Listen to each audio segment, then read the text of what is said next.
In the Carolina kitchen today, we are leaving out the leafy greens for some golden kernels. This fresh, crisp corn salad is an easy fix for a weekend picnic. Welcome into the Carolina kitchen. Margaret Walker with the Moose Cafe is here with us. What do you have for us today? Today we are going to be starting with some corn salad. What I have is I've gotten some corn here from the market. Now, unfortunately, it's not as local as it's going to be within the next month to 2 months. There'll be more corn on the market. The corn right now is still coming in from Florida. But if you can't get that fresh corn, if you have to use a substitute for it, frozen is way better than canned. Okay. So what I'm going to do is I'm going to start. I've already taken some corn off of the cob.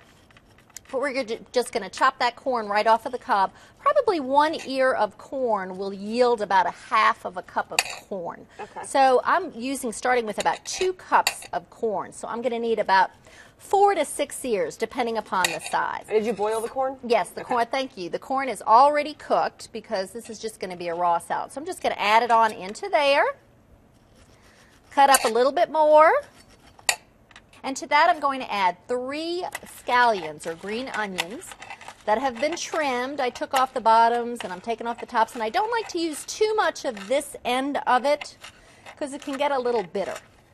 Sometimes a little chewy. So after I cut up those 3 green onions, I'm going to add that to the 2 cups of corn. I have 1 tomato. I'm going to try and squeeze out as much of the seed as I can because then that'll just make that the salad just a little bit too wet. And I'm going to cut that in half, and then we're going to dice that as well. Isn't that a beautiful looking, nice red tomato? Absolutely. Once again, unfortunately, still coming in from Florida. But before you know it, yes, they'll be working their way up. They surely will. So anyway, I'm going to take that tomato, cut that up, kind of mix that together around. Isn't that a beautiful color? Absolutely. I know. So what I'm going to do then is I like to season it with a little bit of salt before I start making the dressing because the salt, as you know, is the spice of life. It'll enhance all of the flavors. So I'm going to just let that sit for just a minute right over here while we work on our dressing. We're going to start with about 1/3 of a cup of mayonnaise.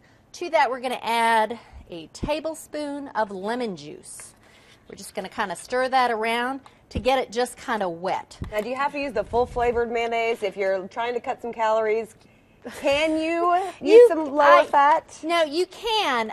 We just, only because we are a southern restaurant, this is a full Duke's mayonnaise, and that's what we're going to use. So that's the preferred kind. Well, that's what you're going to get if you're going to come and get it at the Moose Cafe. Okay. Now, see, I didn't put the whole thing in yet. I just want to make sure, as I said, I don't like it too mayonnaise-y. Okay. So I'm just going to make sure it doesn't get just too wet. And I think, see, for me, that's how I like it. It's so simple, a Yankee could do it.